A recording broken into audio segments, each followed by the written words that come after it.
one night they all do acid, and Mike says they were playing Keep Away with his soul, and that Manson chased him up into the hills with an axe, and he ends up hiding in a cave for 3 days. Do you think he got a soul back?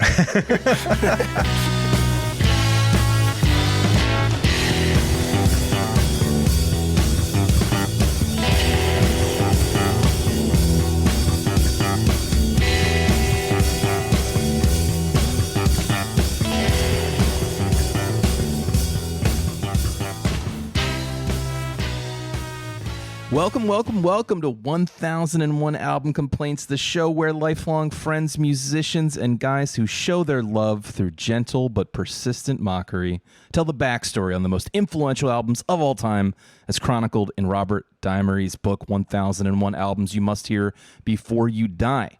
Now, if you don't know today's album super well or not at all, that is okay. We're going to walk you through it with clips and the full backstory. And as it turns out, in this case, a single 30-second clip gets you pretty close to understanding everything. But regardless, along the way, we're going to be breaking these songs down musically and culturally to offer both our praise and our nitpicky complaints as musicians. And at the end of all that, we're going to vote on whether this album is really a must-listen before you die. Now, if you're a regular listener, thank you and welcome back. And if you're new to the show, let me give you a quick word of warning. We're all musicians here, so we completely and truly get how difficult it is to make great art, something that stands the test of time, to even enter an esteemed book such as the 1001 list. We're coming from a place of love and respect for the craft here, but we also enjoy a bit of ribbing, a bit of complaining, as the title of our show suggests. We're not super fans, but honestly, even if we were, we'd still enjoy laughing about the way our favorite music got made. And in any case, if you stumbled upon us, I've got good news and bad news. We're going to tell a well-researched story here, but we won't be treating this blatant cash grab, artist, with any particular reverence. We will instead be poking some fun. That's what musicians do after the gig, and that's what we're doing here. My name's Rob. I am a guitar player with decades of experience playing, writing, and recording music, and I'm here tonight to walk you through the story of a real oddball selection of a record. It was described in the only contemporary review I could find as classically kitschy cheese rock. Yeah, it's pretty good. Yeah, fair. Pretty apt. I'm talking, of course, about Bongo Rock by Michael Wiener's incredible bongo band. Let's play a clip of the track that has best withstood the test of time on this album. It is called Apache.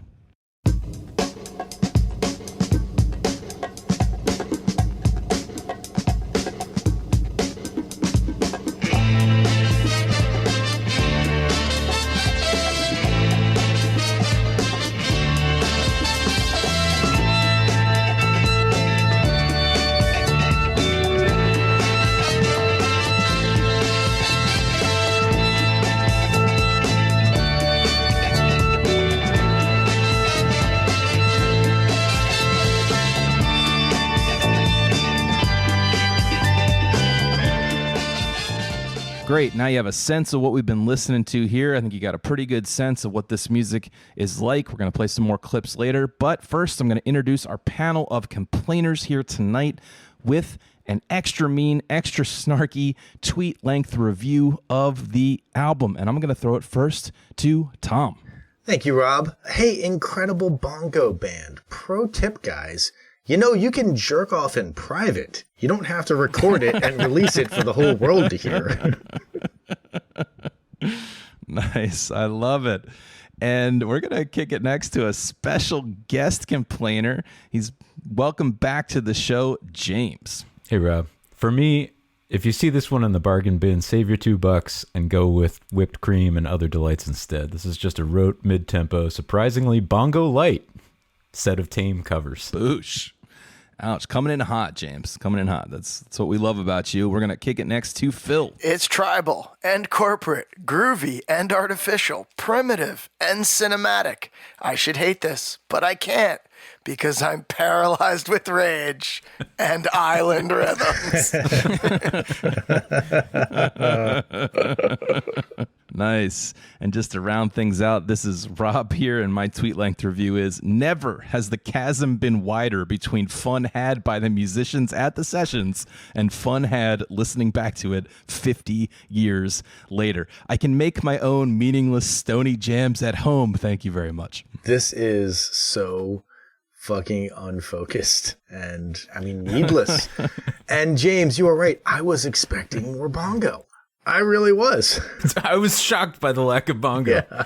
Also, where was Mission Impossible? Where was Mission Impossible? You didn't record Mission Impossible? They saved it for the follow-up. It's a goddamn... Ah! They would It's the have had only song! They would have had to change tempo and rhythm and time signature. And this is just so like, you could have cut and pasted this together because there's a bongo break in every song. Basically, after every bongo break, you could just cut a different song in at the end of it and it wouldn't skip a beat. It'd be just like it was written that way. I literally think two of the songs might be the same song with just slightly different tempos. I mean, there's not a lot of variety here. And I got to start off by, well, first of all, my first note upon putting this on, I had heard about this record before. In fact, it even came up on our show once before, but I had never consciously put on the record until this week. I was saving it so I could get my first impressions. And the first note I wrote down was just the audacity. That's just all I have to say. How dare you? How dare you even attempt something like this? But if you're gonna attempt it, I mean, those bongos better be like front and center. Like, I better be like, holy shit, I'm getting face fucked by bongos. But no, they're hidden in the background. The other thing I want to say is that I'm coming at it from someone who actually does like some of this material. I think there's some stuff to like here for sure. I think it makes for pretty cool background music, or at least some of the tracks do. We're going to talk about the legacy of some of this material and why it has the legacy it has. I think it's deserved. Let me put it that way. And I like stuff like the Mission Impossible theme. I like 70s cop show theme song music. Like, this should be for me. I like cinematic music in general, right? Like, even more modern stuff that strikes a very cinematic, like vibe music can be very cool. And this at times is very cool. Yeah. And surf. I like surf music too. So some of these, some call. of the covers feel really...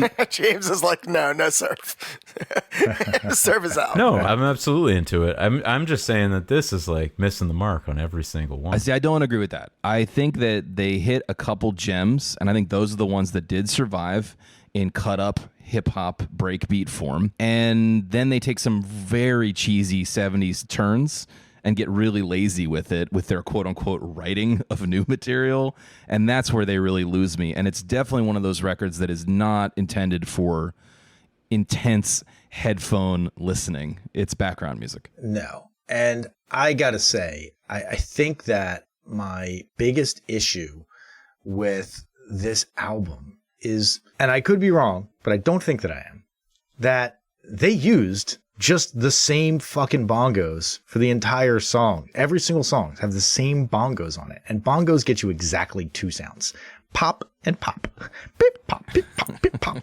And it's the same fucking, because they're tuned, it's notes. It's the same goddamn two notes the entire time. Just a guy going, pop, pop, beep, yeah, pop, pop. at least retune them, right? Give me some different flavors, man. It's just so one note. I do think the story is going to help explain some of that. It will make sense when I tell you the story of how Michael Wiener saw this as something like a novelty record. And the musicians he recruited weren't thinking too hard about the parts they were playing. And they saw it as something just fun to do and weren't really trying to make hits in a very active way. Let's put it that way. Well, success. There we go. Success. Exactly. I want to stop saying the fucking word bongo. I feel like this week I'd like typing my notes and just like the word bongo is just, it's become not a word to me anymore. I can't even hear it right anymore. Well, serious question. Was all the bongo pun data mined out of the English language across this band's records and Preston Epps, the previous Bongo Kings song titles, which they cover a few of? I think it's done. There's just no puns left. I got to be honest. I tried to write a bongo pun themed tweet length review and I could not do it. Yeah. They were all it was challenging. I was happy that I came up with just one for our focus list, which was hits from the bongo. Yeah, which was pretty good. Yeah, that's pretty good. Except for where are the hits from? Where are the hits? Okay. Well, you're getting a sense of what our general impressions are. We are going to segue into telling the story of the incredible Bongo band. But before we get into that, we're going to take a short break. And we are back. So let me just say, to kick this story off, we have to start with the man behind the scenes. He doesn't want credit. He doesn't need you to know his name. I'm just kidding. Michael Wiener went way out of his way to slap his name quite prominently on this album, despite not playing any instruments on it, and really, according to stories, not even paying attention while it was being recorded. Wow.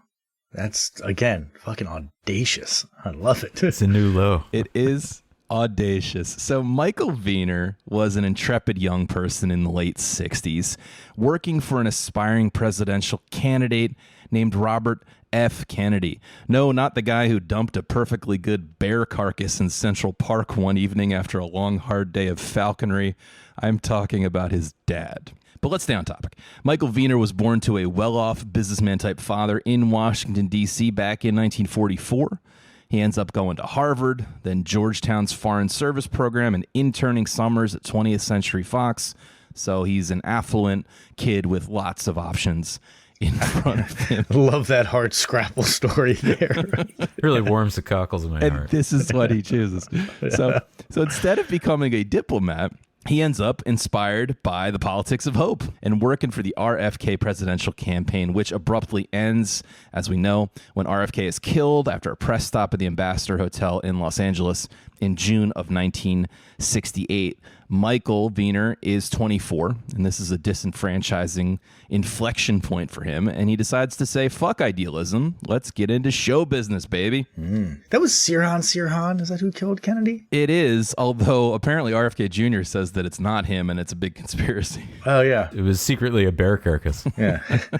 The famously sober and non-conspiratorially minded RFK Jr., yes. Anyway, he has a few connections in show business already. And a couple years later, he finds himself on a movie set in Mexico with one Rosie Greer, a former NFL player turned actor who also happened to be working on the RFK campaign at the time of his assassination. In fact, Rosie Greer was actually there at the Ambassador with RFK at the moment he was shot. He was like within a couple feet of him. I'm literally on the edge of my seat here. I have no idea how this is going to lead towards Bongo Rock at all. Drugs, James. So the two bond very quickly and they become pals. And Rosie even ends up living with Michael Wiener for a little while now. So back to Michael. He's an idea man. He's trying to think up any way he can to get ahead, to get an edge in the business. So he sets about producing a record called The Best of Marcel Marceau. Oh, yeah. Now, for younger folks, that was a famous mime. That's right. Before the internet, you could get famous by being a mime. Which famously transfers really well to audio form. Yes. I was just going to say, so that's okay. Please go on. Completely blank record. Allow me to explain. Michael sees his opportunity to make a splash in the biz. So he makes this album called The Best of Marcel Marceau. It costs $50 in total to produce it because it's literally 19 minutes of silence per album side, followed by 1 minute of applause. Brilliant.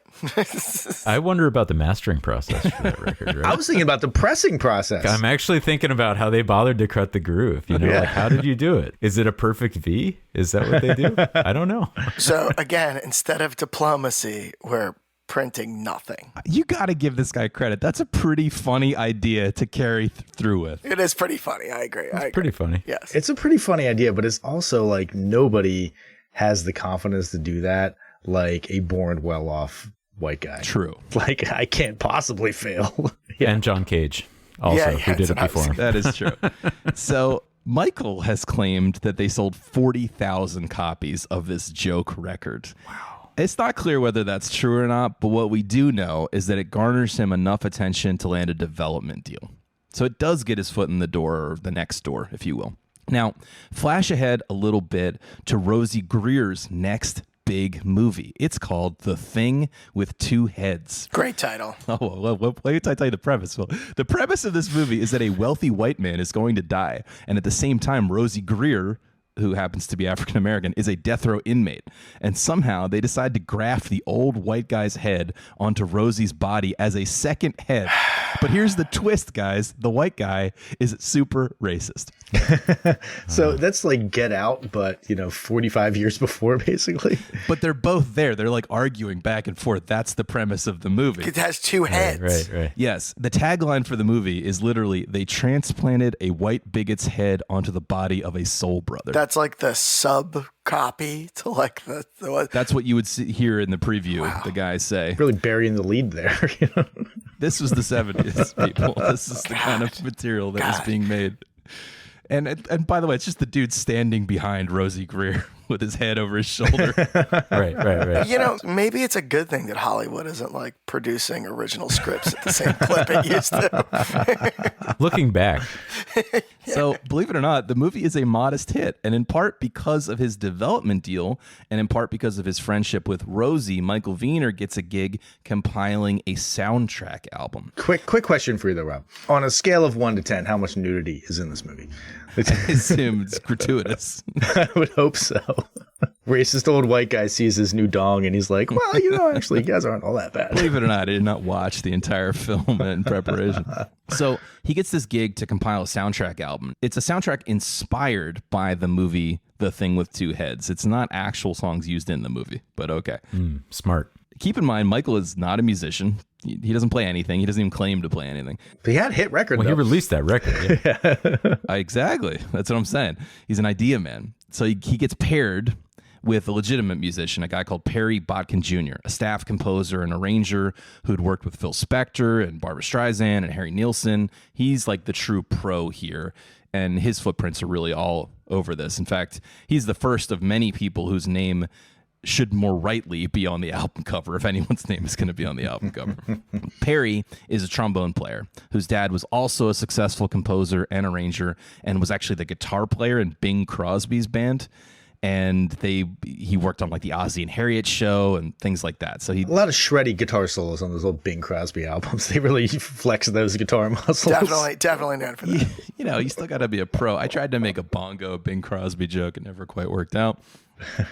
So they're trying to throw this soundtrack together fast and cheap, much like the movie and its special effects of a white guy's head grafted onto a linebacker's body. And they quickly realized that making a couple new tracks would be an inexpensive and quick option.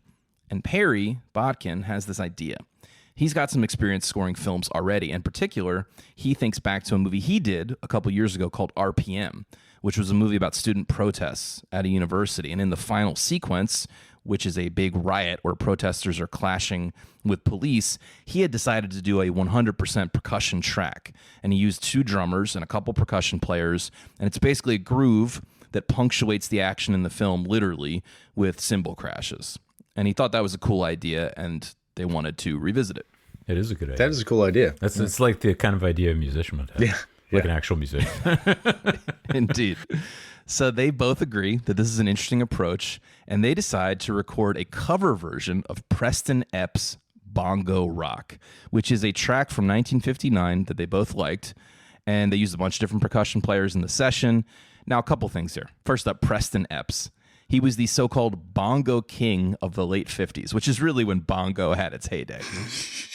Bongo Rock was released originally in 1959, and it hit number 14 on the Billboard Hot 100. Number 14. Legitimate hit. A instrumental percussion track? Yeah. It's closer to surf rock in the original version, I would say. It does have some organ, right? Mm-hmm. There's actually more bongo, though. Was this during the brief period where Americans had a fascination with Cuba and we're kind of just that makes a little bit more sense. Yeah, right. We got like the beatnik angle here too, right? Absolutely, that too. And Desi Arnaz, Lucille Ball's husband, was from Cuba and a band leader. Desi Arnaz is amazing. Bongos is a Cuban son cubano instrument, and it was a time where Americans were fascinated briefly with this. So Preston Epps, the so-called bongo king, or the self-styled bongo king, but he did have this hit back in 1959, and as was the custom back then, Preston leaned into it and released a bunch more songs with extremely clever, layered bongo puns in them. Just kidding, his follow-up song was called Bongo, Bongo, Bongo. Good. I'm glad he's really just... That is layered. It's got 3 layers. That is a give-up title if I ever heard one.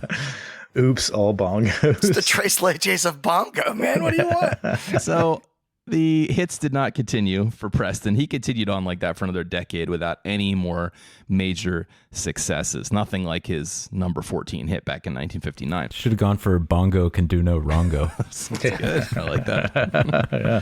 So the Bongo Rock recording in 1972, the one that's made by Michael Wiener and Perry Botkin for the Thing with Two Heads inspired soundtrack, right?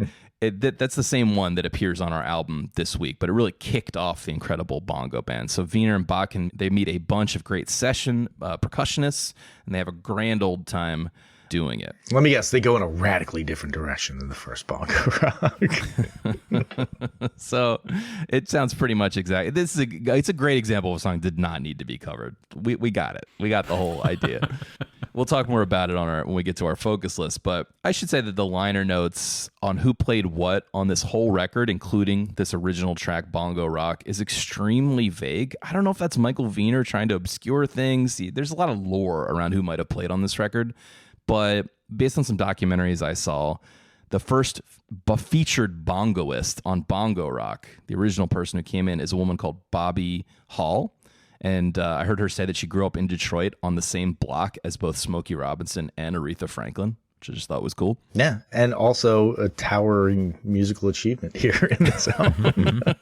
She doesn't come back for the rest of the record, though. Oh, well, that's why it fell flat, I'm sure. The track does help, as intended, round out the Thing with Two Heads soundtrack. The soundtrack album gets released in 1972, and in the U.S., it does absolutely nothing. But in Canada, where they are sadly deprived of bongo-based music, it becomes a minor hit. It's pound some Molsons, eh? We can listen to some bongos. This is what Canadians thought Latin music was for probably like most of the 70s. Like, you hear that real authentic Latin sound on Michael Wiener's Bongo Rock. So, but seriously, the real reason it charted in Canada? Fakery and subterfuge. You see, there is a special regulation about Canada Airwaves playing a significant percentage of Canadian artists or art produced within Canadian borders or using Canadian workers. Wiener and Company cannily applied to be certified as Canada produced for this single track. And this is what got them the airplay and got them onto the Canadian charts. But let me be clear. This was a total fabrication. The band was 100% American. It was made in America. It had nothing to do with Canada. Side note, guys, let's fucking do that, right? Yeah, that's Next album, we're like, Yeah, it's Canada. Yeah. yeah, Let's Pound Some Molsons is the title of the record. yeah, there we go. I think we could probably just actually go to Canada and make the record, and it would just legitimately qualify. It wouldn't be that hard. Yeah. You could actually do it. That's a good idea, too. That's a good idea, too. Yeah. I would love to go to Canada. I was like watching some beautiful footage of Canada last night. Yeah. They have mountains and lakes and It's shit. beautiful up there. Yeah, we get on one of those trains with a glass ceiling, and we just start busting out Stony jams. Sounds great. Anyway, I just, I found that even though this record didn't really speak to me that much, I did find something to admire about Michael Wiener. He is a hustler. This was a marketing ploy, and yeah, it was a more trusting time, but it did work, right? I think of him as a hustler, based on the story so far, as a hustler, not in one who like hustles to get the job done, but in like a scam artist hustler way. Like that's a little bit, yeah. He's Yeah. definitely a grifter. But listen, I can't stress this enough. This was really only a minor success, but Michael Wiener's looking for angles, right? So he decides, let's double down, baby, and make essentially another novelty record. So he sets about assembling the incredible bongo band. But Michael Wiener's like, wait, how will people know that I am specifically a part of this? I need to put my name at the top. That's important. To be fair to him, there's absolutely no other indication that he's a part of it because he doesn't make any other contribution to it, right? No, he does not. Well, he gets a co-writing credit on a couple of these songs, which are basically just blues progressions with some bongo breaks. So I'm not really sure what writing, means in that case. So guys, here's what we do. 1, then 4, then 5. You see what I'm saying? Then we go back. Yeah, it's like that second bongo break. That was my idea. It's my idea to do a second bongo break in that song. So this time, they actually head to Vancouver to record it in hopes of not getting caught by Canadian mounted police when they submit it again to the CBC. The sessions for this are at a place called Canbay Studios, which is also known as Mushroom Studios, where apparently the acoustics were great, and it's the same board that Pet Sounds was made on. It got sold up north. I believe it's also where Hart made Dreamboat Annie. Cool. Oh, wow. Yeah. That's a fucking pedigree. And one more detail that I found when looking into this studio, which is for like 10 years in the 2000s, this studio was owned and operated by the lead singer from Marcy Playground. I'm just going to take a stab here. We've all been in studios. You walk into a studio and there's like albums that have been made in the studio hanging on the wall, right? They're like, yeah, these are some of the albums we made. Yeah, this album is not on the wall. There's no fucking way this album's on the wall. Just gonna pass. So they fly some LA studio guys up. We're going to talk about them momentarily. They pull a few more local guys in. So let's get into talking about who is on this record. Let's talk personnel. The featured bongo player on the vast majority of the tracks is a guy called King Arison. Now, if the record deserves to have someone's full name in the title, it's probably this guy. King, it's a badass name, was born and raised in the Bahamas, in Nassau. And one night, he's performing at a local club. He's doing his standard 1 hour drum solo. That's not an exaggeration. Yes. Common in LA at the time, in the 70s. And they happen to be filming James Bond Thunderball there. And Sean Connery walks in, and he's like, That's some very fine bongo playing. So the main, that's the whole reason I told that anecdote, but it is true. Sean Connery discovered this guy and got him working. I really like the sound you've got there. It's the whole reason you were brought on this episode, James. I'm a one-liner. Sean Connery was very fond of using his hands to hit things, mostly women. There's more interesting personnel in this. The main drum kit drummer, a guy called Jim Corden, a SoCal session dude whose credits include Pet Sounds, All Things Must Pass, and Pretzel Logic. You may also know him as the drummer in Derek and the Dominoes, who's commonly credited with writing the Layla piano coda section, though in my research I did see that disputed a bit more in some modern memoirs. And you may also know him as the dude who developed schizophrenia and at age 38 killed his own mother with a hammer, subsequently going to prison for the remainder of his life. Yeah. Apparently they were arguing about the count for the opening of Modern Love. So, fuck you. With his mother? Who would bother to argue with their parent about that? No, that was just a joke for Tom about an old Chop argument, James. It's all the Chop boys are here. Old Chop argument, yes. He did kill his mother with a hammer, though, at age 38. He died in prison in 2023 in Vacaville, here in Northern California, near all of us. Vacaville. I gotta tell you, I bet that prison band was pretty kicking during his fucking tenure, though. But anyway, at this time, back some years before, like 10 years before that, he was a very sought-after drummer. People called his signature style the Gordon Bounce. They also brought in a tenor sax player named Steve Douglas, a member of the so-called Wrecking Crew, who also played on Pet Sounds, amongst many other things, and session bassist Jerry Sheff, who's been on a million records, but one example I saw is that he plays bass on L.A. Woman and Riders on the Storm. Monster dudes. What I'm hearing here is that they really phoned this in then. I mean, this is like legitimately like they're playing on a one the whole time. Michael Wiener must have been the money guy, right? Yeah. Like was he the guy who just put up the money to bring all these guys to Canada and to have them? Okay. So he probably was like, first of all, it's 1972, 1973. He was probably like lots of cocaine. Yes. I would think so. Definitely some cocaine. Oh, yes. And, he's speaking very fast to them about how great this opportunity is. And he throws out some ridiculous number. And they're like, yeah, fuck yeah, man. I'll go out to Canada for that. And then they all get there and they're like, is there songs written? They're like, no, not really. I'm like, whatever, man. The guy just gave me like $4,000 to come here. So fuck it. Let's just fucking, Just jam it out, dude. No, it's a who's who of session players from the late 60s, early 70s. The organ player is a guy called Robbie King. He is actually Canadian, but they say that he was the second call organ player in LA if Billy Preston was ever unavailable. And I got a story about the guitar player, too. This dude's name is Mike Deasy. He had worked on Sinatra records. He had been on a bunch of records, but he was a real character who spent time on the scene in LA wearing monk robes everywhere and calling himself Friar Tuck. And so I thought we could diverge into his backstory for just a moment. Why would you go away from Deasy? That's a great fucking name.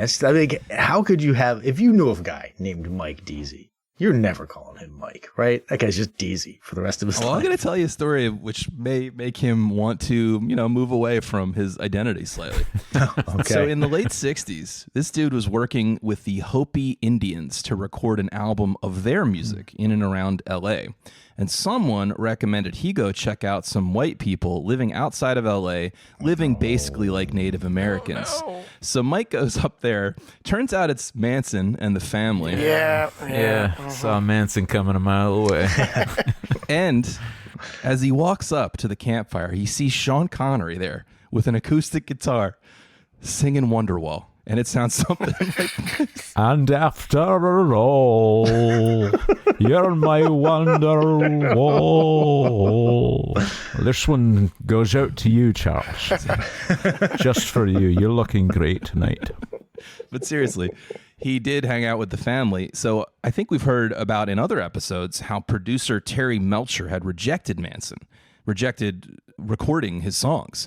And so Mike, this Deezy guy, he's the one that actually goes and records Manson singing around the campfire. So he's responsible for the Manson recordings, at least those early ones. Finally.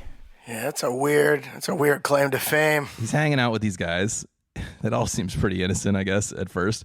One night they all do acid, and Mike says they were playing Keep Away with his soul, and that Manson chased him up into the hills with an axe, and he ends up hiding in a cave for 3 days. Do you think he got a soul back? 60s were fucking wild, man. God damn. So a few months later, of course, Manson sends the family to Cielo Drive, where he thought Terry Melcher lived. Unfortunately, he had moved away. And we know how that story went. I mean, not for him. It wasn't unfortunate for Terry Melcher, It was not unfortunate for him, but that was supposed to be payback for this record exec who refused, who turned him down, basically. And it kind of fucked Mike up for a while. So he left LA and they found him living in some northern Washington state village. And this was like his comeback record. Where's my soul? He went like full Rambo, just like fucking walking the streets of the Pacific Northwest. Right. He's got his monk's robes on. That brings us to our favorite segment on the show. It's the incredible bongo band by the numbers. I'm curious how many numbers you're going to pull out of this, Rob. So, first number I want to throw out to you is number 197. That is the highest album chart position of this record in the U.S. Not very good. Fuck that bullshit. None that I've ever done has gotten that high, and this is bereft of artistic integrity. I'd love to have a 197. 197 would be fantastic. Oh, yeah, that'd be life-changing, I think. With studio backing and basically the Wrecking Crew as your band, this was considered a disappointment. These records quickly ended up in bargain bins where they were eventually discovered by early hip-hop DJs, leading to our next figure, 815. The number of hip-hop songs estimated to have sampled just the song Apache off this album. This is based on data from Who Sampled, and we'll go a little more into the history of how exactly that happened in our story soon, but artists ranging from Nas to Wu-Tang, Jay-Z, Busta Rhymes, Sugar Hill Gang, of course, that's a famous one, Grandmaster Flash, the Ghetto Boys, all sampled Apache from this record. Even non-hip-hop artists have gotten in on this game, like Aphex Twin, Amy Winehouse, and New Kids on the Block. New Kids on the Block are street, baby. Come on. Next number I want to throw out to you, in case it wasn't already clear, it's 0, as in the number of times Michael Wiener has ever played a bongo drum. This is 100% marketing gimmick. He could not care less about Afro-Cuban music, I assure you. What a jerk. I mean, it's pretty obvious by the product that they produce. They do not care about Afro-Cuban music. And lastly, skipping a little ahead in the story, the last number I want to tell you about is 8,000, as in $8,000. That is the cash money that Michael Wiener won off author Sidney Sheldon in a backgammon game one day in the early 80s, after this record had flopped and his music career was kaput. But instead of having Sidney Sheldon pay up, he suggested that he instead hand over the audiobook rights to 2 of his novels. And from there, Michael Wiener started an audiobook company in what was then called Books on Tape, not audiobooks, and helped popularize the concept and made lots of money. Their biggest success ended up being a book on tape version of Stephen Hawking's A Brief History of Time. This guy just failed up his entire goddamn life. That's so annoying. I mean, as somebody who probably, the argument could be made, I've done the same, but I failed to the middle. This guy failed to the top. It's fucking annoying. Well, you didn't have to overcome a name like Wiener. Before we wrap this segment and get back to the story, I just want to say thank you. Thank you for listening. We have a lot of fun here every week doing the show. It's fun to do because you're listening. You're sharing it with friends. We're in the Bongo subreddit this week, or hopping in the comment thread we have going on our free Patreon page right now, where you can continue the conversation and yell at us for nitpicky stuff we got wrong, like the sound bongos make, which Tom quoted without any fact checking earlier in the episode. Pit pat. Okay, back to the sessions themselves. They're arranging on the fly. Hard to believe. They're arranging these songs on the fly. They're doing a quick chorus or two, some covers, some originals, and that's what we get on the final record, right? And they mostly are just in there letting Jim Gordon, the traditional drummer, and King Harrison jam for 10 or so minutes to find a groove, and then, layering some other stuff on top. Again, that's what it sounds like. There's nothing really surprising here. Perry Botkin is the one running the sessions and doing the musical arrangement and the production work, and it sounds like a lot of the engineering work as well, whereas Michael Wiener spent the sessions on the phone and not paying any attention by all accounts. Wow. So, and this is even before you could just like zone out and doom scroll on a phone. He was like, I would rather talk to people on a telephone than listen to this music.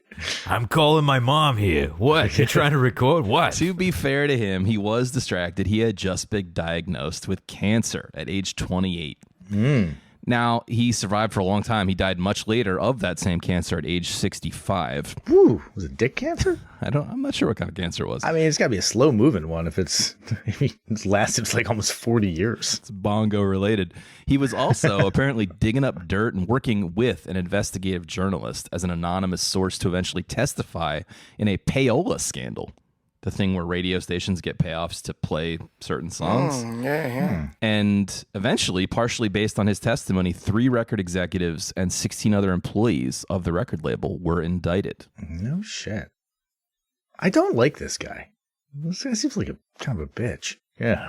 Yeah, and by the time that it came out, he was a confidential source, and by the time it came out that he was the source, he'd already left the music business. So the point is, he's got a lot of irons on the fire. He's barely paying attention to what's going on here.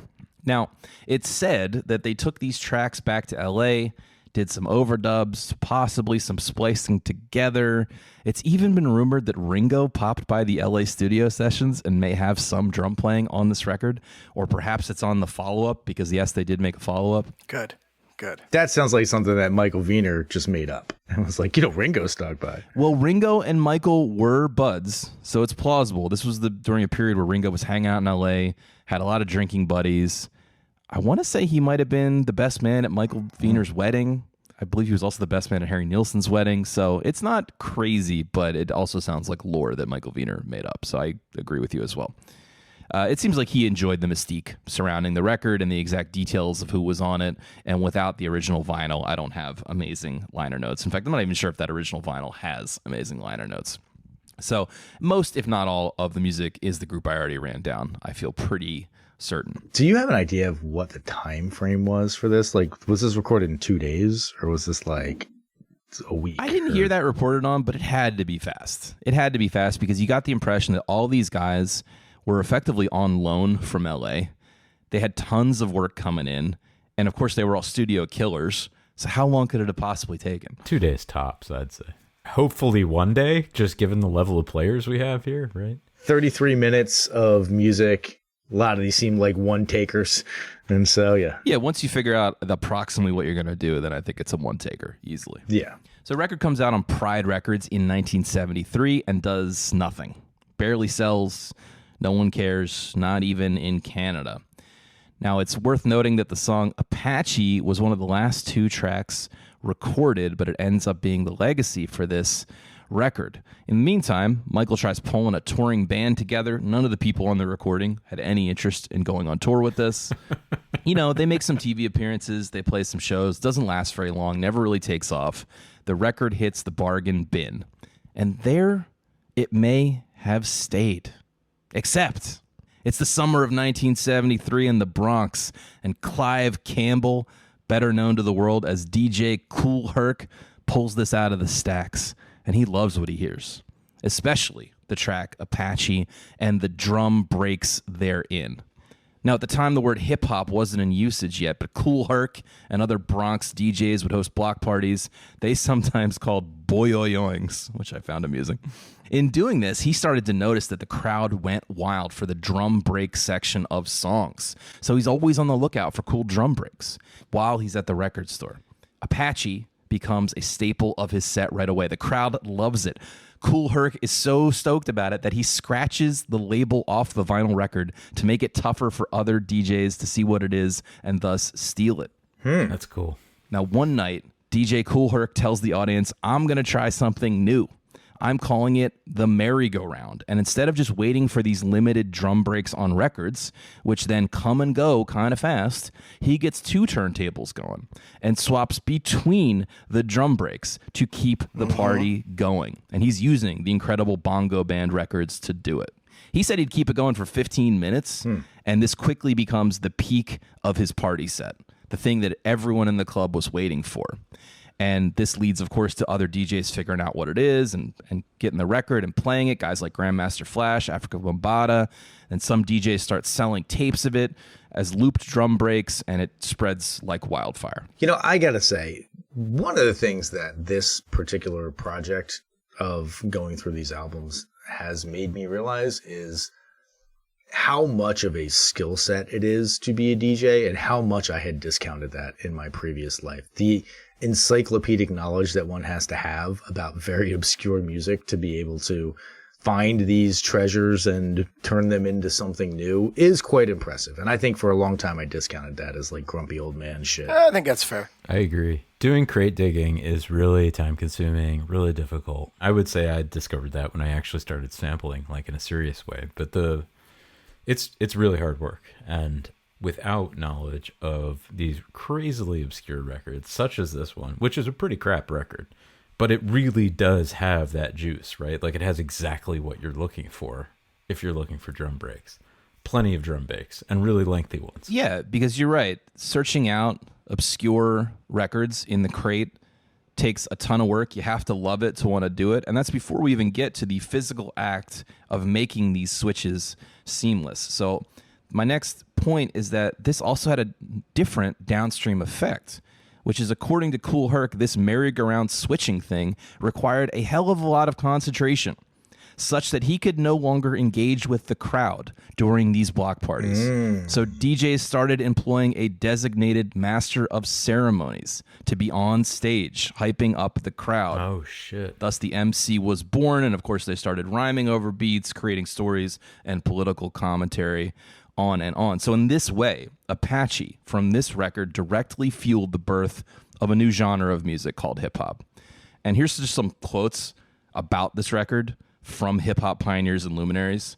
Grandmaster Caz says, "There's nothing more hip or more hop than Apache by the incredible Bongo Band." Questlove called Apache the exclamation point at the end of any sentence from the DJ booth. I even heard a guy call it the single most important record in the history of hip-hop, and someone else call it the national anthem of hip-hop. Jesus Christ. It's going to be a lot to say. It's terrible later. But again, Michael Wiener sees none of this. Yeah. Oh, yeah. Well, actually, I do think that's the best track. I think they absolutely picked the best track. And I think cutting 30 seconds of it out and using it creatively was absolutely the correct move. Yeah. Oh, yeah, definitely. Oh, yeah, 100%. It's a perfect sample, right? Because it's a junk record. Like, I actually don't care. And I would never even bother to listen to this record, right? And that's the magic, right? That's what exactly the description of the record that you're looking for a sample.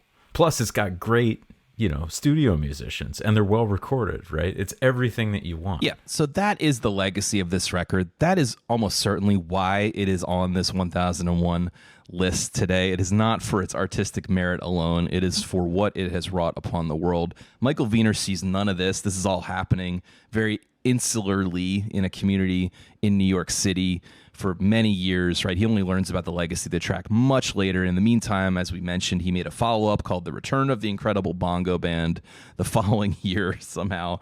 Again, it's probably pretty cheap to make, so I guess that's the premise. And then he gets out of the music business entirely and goes over to audiobooks. Yeah, so if I'm understanding you correctly, Michael Wiener invented hip-hop and audiobooks. To the best of my knowledge, he didn't invent audiobooks, but he certainly was a part of helping to popularize them. Actually, interestingly, I didn't dive too deep into this, but I did see a little factoid that the word audiobook wasn't even coined until the 90s. So he's a good 10 years ahead of that. They were called books on tape. And this technology did pair with the new Sony Walkman technology, which was just coming online. They weren't audiobooks until they weren't on tape anymore, right? It's like once CDs happened, or once CDs became mainstream. Perhaps. But in any case, that is the story of Bongo Rock by Michael Wiener's incredible bongo band. Should we talk about some of the songs, boys? Yeah. Absolutely. Yeah. We are going to take a listen to the first track on the original release. It is called Let There Be Drums.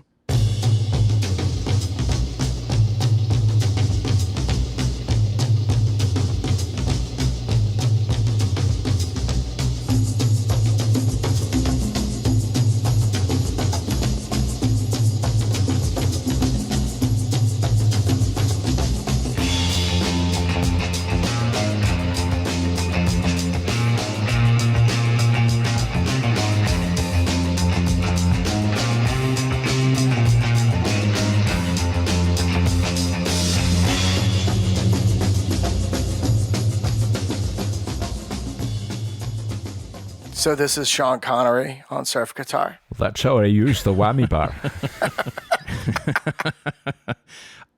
This song rocks. This is very Hawaii Five-0. Yeah, very cool. Yeah. I think the problem with this record is that it just gets old so quickly, but also that their best material they put up front.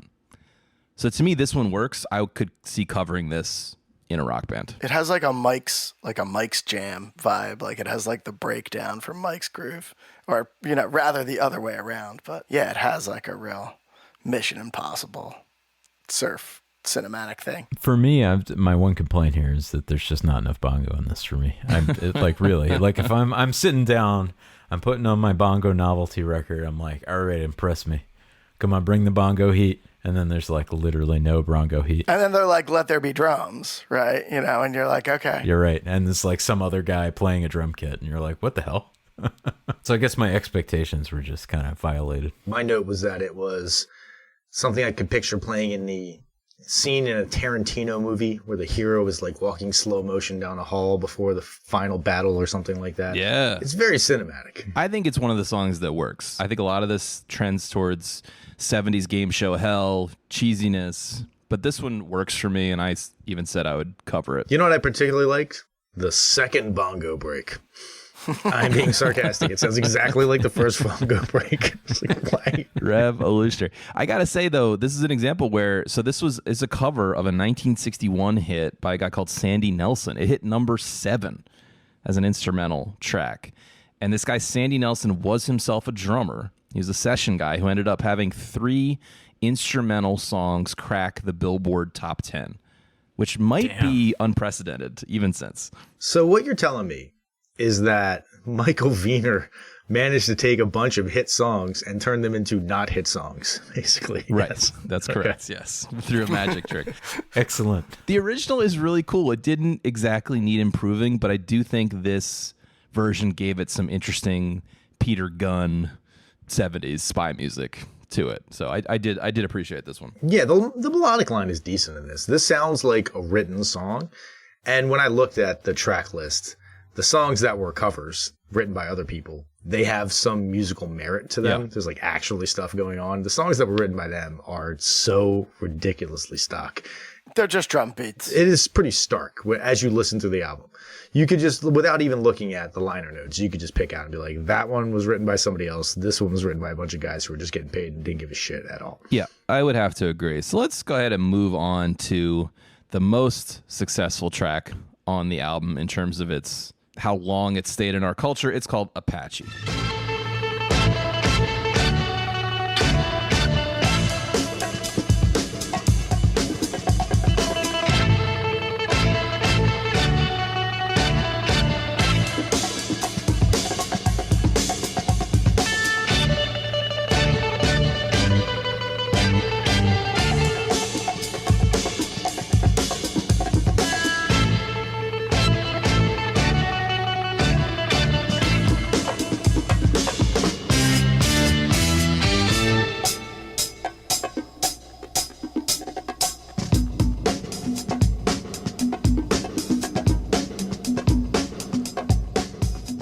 So again, this is a cover song.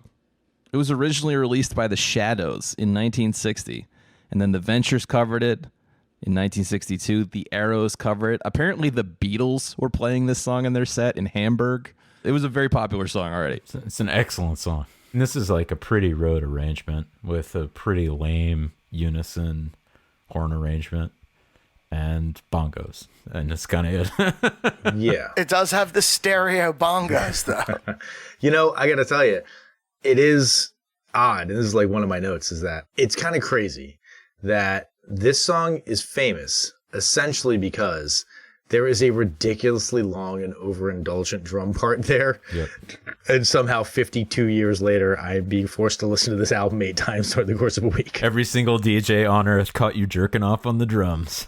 They're like, we got to put that in everything. But I can totally see from the standpoint of somebody who is trying to sample, you know, having a longer piece to work with for your drum break sample makes a lot of sense. You know, the technology back then was all manual. It must have been probably from their standpoint, they're looking at it like, this just makes my job like 2 times easier than previously. Well, and not only that, but just to reiterate, the DJs realized that the crowd loved drum breaks. So they were just trying to figure out how to get them to go on longer. Mm-hmm.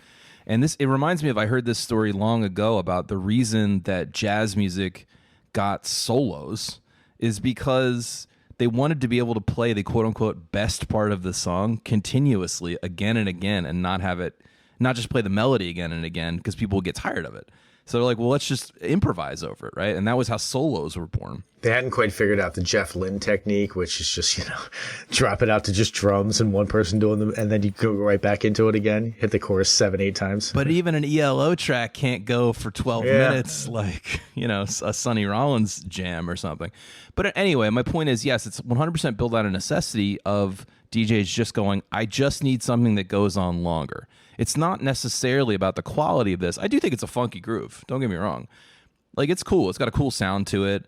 And that is in part biased by the fact that we've all heard it so many times in so many places. I mean, if you just go look through the list of songs that have used this, just this song, this whole record has been sampled many more times than that, right? But it's sort of everywhere. In fact, I can't even hear it without hearing the Tonto jump on it from the Sugar Hill Gang. Oh, totally. Yeah, yeah. Oh, absolutely.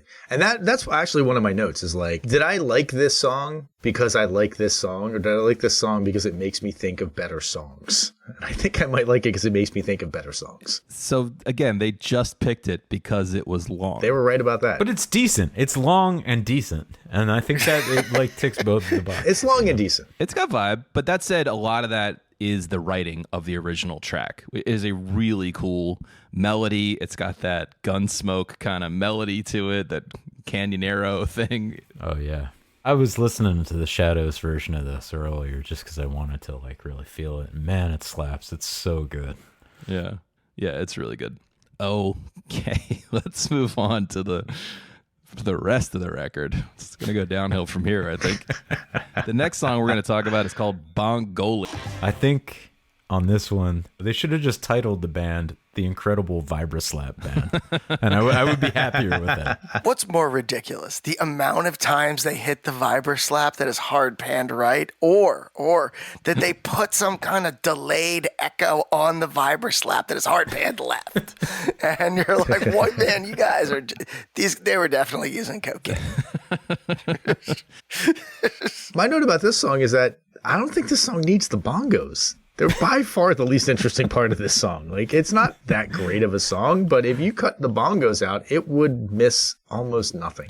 I think the whole record, in fact, would miss almost nothing if you cut out the bongos. This is just blues changes, right? Yes, correct. Just making sure.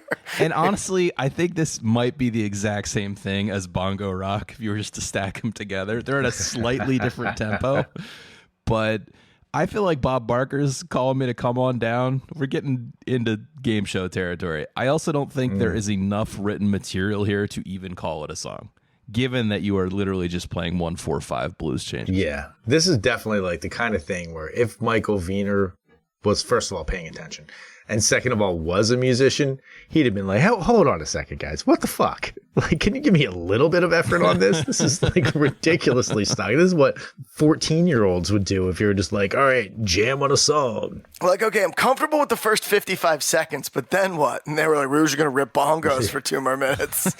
No, we're not going to be. I know it doesn't have a wah guitar, but it almost reminds me of that old cliche about porno music from the 70s. Like, it's just so rote and phoned in. This does have a porno music vibe. It's like all the scenes that don't contain nudity. Remember when porno had music in it, guys? Composed music. Those were the days. Yeah, not just music, but like people sat down to write material and score porno. Those were the days. But it's probably about the same amount of effort where they're like, how much money are you giving me? $400. You get $400 worth of my effort, which is not all that much. Right. That said, I have to say the best parts really are the drum breaks. Yeah. But they're still not very bongo heavy. The drum breaks aren't all that bongo-ish. Bongo can only make so much noise, man. Yeah, you got a tip and a tap. Tip, tap, tip, tap. Okay. It's like every bongo player in the audience is just get like urge to kill rising. Yeah. Like, man, as soon as I finish my job here at the Foot Locker, I'm going to have to go and yell at these guys. I'm going to write a strongly worded bongo letter.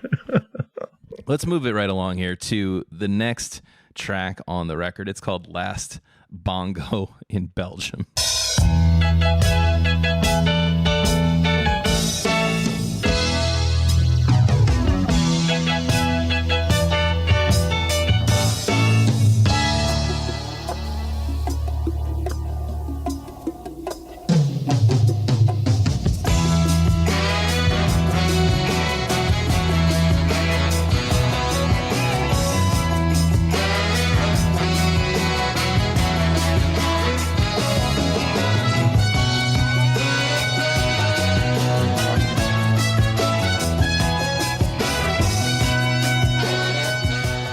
This is my jam. This is the one that I really loved. This one. I marked this as my low point. Why is this song 7 minutes long? No, I agree with Phil. I think this is pretty hot. I like this song. This pun doesn't even make sense. What are they talking about? Well, it's like, is it the last bongo in Belgium? Like, is that a drum? Is that like maybe like a drug or a pill? Is this a dance party? Is this a sex party? Like, what is the last bongo in Belgium? You could have gone with Last Bongo in the Congo. That would have been much better. That would have been much better. Yeah. Michael Wiener's kicking himself. Yeah. He's rolling over in his grave. Last bongo in the Congo. So my theory on this song is that the drummer like did a Little Feat session, and they didn't put the song on the Little Feat record, so he was just like, "Hey guys, let's listen to this song and play it," because this just sounds like Little Feat. I don't know. I'm not actually all that familiar with Little Feat. They were always one of those bands that I just never. Yeah, you're not missing anything. I wouldn't. You're fine. I'm just saying, for this record, this is like a C+ effort. The rest of them are like a D-, and it's like it's pretty good. Oh, I disagreed. No, I marked this as the low point. No, this shit rips, dude. It offends my sensibilities the most because why'd they fuck with the formula? The intro is bad. It's full 70s cheese. I actually have this. I said that this sounds like low effort Supertramp song or something like that. Yeah. That's the filler on the second side. No, for me, it's all about the rhythm bomb that drops around 4 minutes and 25 seconds, where like the bottom falls out. They start flanging the entire song. That is the coolest part. For no reason.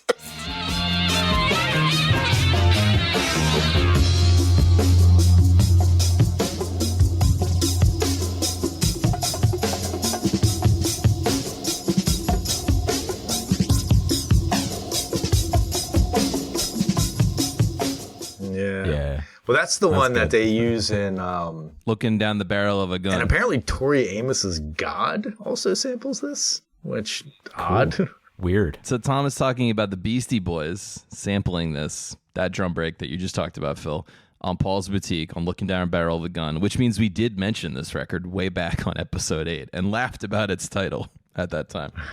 Little did we know we'd be listening to it intently years later. Yeah. Headphone jamming it into our brains. This song is just, why is this song 7 minutes long? It's so fucking long.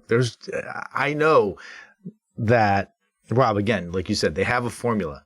The songs that get in and out in 2 minutes, I'm like, okay. I mean, that's about as much bongo as I can handle. Yeah. 7 minutes of bongo, I don't I need kind of get it. This is for the extended sex scene. It's way too long. You guys are wrong. It's way too long. I was tempted to put Inagata Davida as the low point because that's also a completely useless piece of shit cover. But I really feel like we're splitting hairs here, guys. I mean, it's kind of the whole album is that. Inagata Davida is significantly shorter than the original true. Inagata Yes, Davida, right? that is So true. at least they spared you that. I don't know, man. I'm still hearing Last Bongo in Belgium, and they're just shredding, and I'm just like, I'm pretty satisfied with this. all right, let's move it on to the last song we're going to talk about, and the song that started this whole project off, the song responsible for this bullshit. It's called Bongo Rock.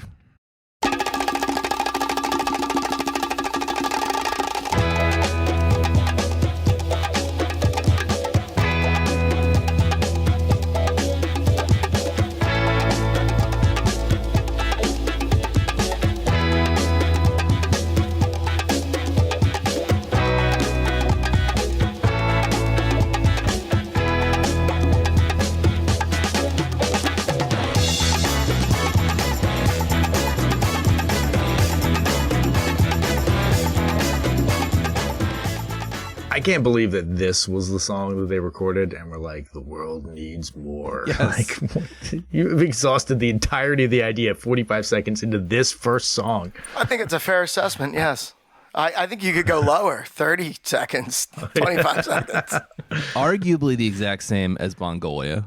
Same changes, slightly different tempo. This song is also a cover of a Preston Epps hit, minor hit, from 1959, and supposedly this is what Wipeout is based on by the Surfaris, Really? which I couldn't quite verify other than the one note I found about it, but it's just blues chords with drum breaks, which is Wipeout. Yeah.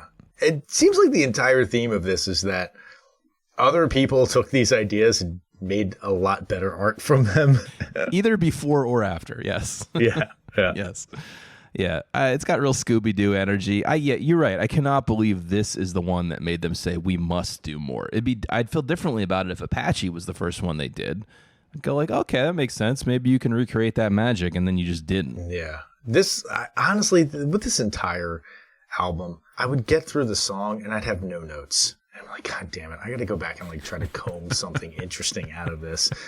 Gotta do it again. God damn it. Oddly enough, this is the song that I couldn't really even comb anything interesting out of. It was just so fucking terrible and stock. And yeah, I'm not going to tip my hat on my vote, but Jesus Christ, can we stop talking about fucking Bongo Rock? All right. This was the longest 33-minute album I've ever listened to in my entire life. It's true. Well, a little peek behind the curtain is that all the Spotify versions of it are a double album with both this original record and then in the same album, like looking like it's all one album, they have the follow-up. I literally could not find one that was not that. And I was very bummed out the first time I put it on because it's like an hour and a half of this. And then I looked up the liner notes. I was like, oh, okay, no, luckily the original album was only 35 minutes. Well, I'm sure Dimery put the follow-up on here too, so we'll have to listen to that again. Is it enough? Its influence, its legacy, is it enough to call it an essential listen? That's what we're here to determine and vote upon right now. And I'm going to throw it first to Tom. No. The entire pitch is other people made better music from these bass parts. Go listen to that music. That music's good and essential. This music is not good and essential. Frankly, listening to this episode and just the clips we have played, you have already listened to too much of this album. You have way more than you need to get all the context from this album. So do not go out and seek this album. That is one no vote. We're going to throw it next to Phil. You know, I'm also going to go no on this. I'm just not a big enough hip hop guy to have like the sort of reverence for the Apache drum break that I probably should. Although it is totally badass and a very cool element of a song and a cool part of music history. I'm sticking by my guns. The last Bongo in Belgium rips, so everybody should check that out. But this record is a no. Damn, 2 no's stacking up against the bongos. James, what say you, buddy? I'm saying a definite no on this record. I will say that if you want to save yourself 35 minutes, just listen to the break from Apache. I mean, that's pretty much the whole thing. Just check out the Sugar Hill Gang. Right. Oh, and by the way, if you guys didn't see it, Sean Lee's incredible tabla band wore the look much better. If you really want this record and you want it to actually be good, that's the one to listen to. That's a tribute record in tribute to this. It's a much better record, by the way. Called Sean Lee's Tabla Band. Yes, where they cover all these songs, but with an Indian groove element to it. As if we needed more. Sorry to jump in on you there, James. That was 3 no's. I'm not going to keep you in suspense, audience. It's a no for me as well. I think this typifies what is wrong with this list. I do think it is important to know about this record, right? And this is one of these examples where I'll add on to what Tom said. Listening to our podcast is your best bet. Know about the record. Know about where the legacy came from. But do you need to listen to it? Hell no. Not only did people take it and do better things with it, they took tiny pieces of it. They didn't take the whole thing and repackage it. They clipped up tiny pieces, the best pieces, and they made great stuff with it. And even that was already recycled from better surf rock songs. So it's a no for me. You do not need to listen to this. I shall never be listening to it again, and I will go out of my way especially not to listen to Last Bongo in Belgium. Okay, that is a cross-board no. Michael Wiener, you are dead, but we spit on your grave. I don't know if we need to go that. Are we going that far? Okay. All right, that's a bit far. The guy had dick cancer, Rob. Come on, give him a break. I take it back. We salute you with our bongos. So we have 2 things left to do here. We're going to get into the mailbag shortly. We're going to pick a homework record for next week. But first, I just want to thank James for coming back on the show, lending us his Sean Connery impression. Thank you, James. There's nothing to it, Robert. All right. We look forward to seeing you again. Let's dip my hand in the old mailbag here. And you know what? I'm going to do something a little special this week, guys. Recently, Tom and I managed to field a complaint letter live and in person. Oh, yeah, we did. And I wanted to report back to you. So as you may have heard, Tom and I recently played a show with the Beverly Crushers, and a couple of you complainers came out to support the band, which was amazing. Thank you for that. Specifically, listener Dan confronted us about our take on Supertramp's Crime of the Century and how important and essential that record was, or how we didn't get it because we weren't English schoolboys in the 60s or some nonsense. I wasn't even on that episode. I got yelled at for several Let me minutes give you the about that. play-by-play, listeners. First, Tom tried to beg off by saying he wasn't on that episode, which is true.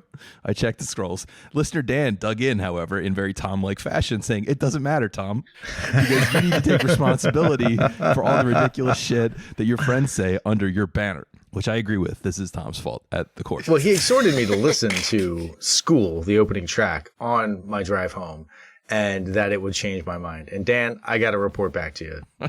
No, it didn't change my mind. I mean, I don't dislike the album, but I am definitely not giving it essential. And you can fight me IRL if you want, which apparently you're willing to do. I was there on that episode. I voted on that record. I voted no on that record because while fun, it was ultimately inessential. Adam hosted that episode, and because he read about the band, they became his best friends overnight. And of course, he voted yes, which just left Phil. Phil, you were there. You remember how you voted? Which one is this? Crime of the Century, Breakfast in America? This is Crime of the Century. I'm going yes on that because that's got Dreamer on it, so I'd say that's a yes. Wrong. You voted no. Thus tipping the scales towards no. So really, it's Phil's fault. Yeah, I went back and listened to School again as well. It was more experimental than I remembered. It's got several movements. It's got some cool rhythms. It's 5.5 minutes long. I mean, Dan, if your goal was to get us to listen to it again, mission accomplished. But of course, the scrolls cannot be changed. The die is cast. I think actually Dan only succeeded in getting one more no vote. I got like an in absentia no vote for that. Well, I think Phil almost changed his to a yes just then. Yeah, you were talking to the wrong complainer, Dan, because if you thought that you were going to tell Tom to change his mind about something through confrontation, boy, were you wrong. So the other missive since we're on a theme here, actually came from a Patreon comment that frankly sent me reeling. You see, we recently let Phil take the helm and walk us through the story of Band on the Run, the Paul McCartney and Wings record. It was a great episode. I laughed a lot. But at one point, we were discussing McCartney taking over drum duties for the record because his Wings bandmates ditched him at the last minute, and how some of the drumming was, if not outright sloppy, very workmanlike. Phil then opined about John Bonham, drummer from Led Zeppelin, being in the recording studio instead, and we laughed and suggested that AI should be actively working on a Bonham drum tracking app so we could apply his style to all of musical history in the click of a button. Anyway, it seemed, at least to me, completely outlandish at the time. Well, a Patreon commenter pointed out that, in fact, Bonham did play with McCartney and Wings. He's the drummer on a demo of a song called Beware My Love from the Speed of Sound Wings album. You can hear him in the deluxe version on Spotify. We'll put that song on the playlist, of course.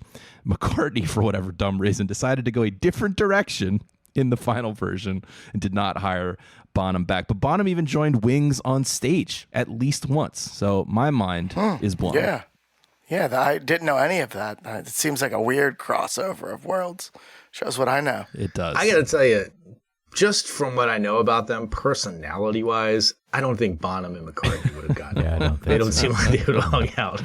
In any case, I just thought it was a strange coincidence that I wanted to report back to you, and you can go listen to Bonham play against Paul McCartney on our episode companion playlist. But we love hearing from you in any format, live or through email. Send us everything that's on your mind and in your heart to 1001albumcomplaints@gmail.com. I want to listen to that. What was the name of that song? Because I think that his style, his drumming style, would be like far too bombastic for McCartney. It is called Beware My Love, and it is on the Speed of Sound Deluxe Edition. So it's not the one that made the final album, but if you scroll down, it'll say Bonham in parentheses on Beware My Love. Okay, we have but one thing left to do. Thank you for sticking in there, which is I'm going to throw the microphone over to Tom to get our homework for next week. Thank you, Rob. I have the Albinator here. It is busy trying to scam some Saudi oil sheiks out of a down payment on a recording studio here in the city. I'm going to see if I can get it to come over and give us next week's album. Without any further ado, drum roll, please. We will be listening to Bongo roll. Bongo roll, please. Tip tap, tip tap, tip tap, tip tap. We will be listening to another album that I'm sure is just slathered with bongo and Latin rhythms. Coat of Many Colors by Dolly Parton. Hot damn. National treasure. That's all I got to say about that. I'm scared to speak against her. No, I'm excited about this. I haven't listened to this, but I do know a fair amount of her music, and I do genuinely like her quite a bit. She just has a fantastic voice with a lot of control, which is one of the things that I love in a singer. And a heart of gold. And pathos, I think that's what it is. It's just the it factor in a human's voice sometimes. Yeah.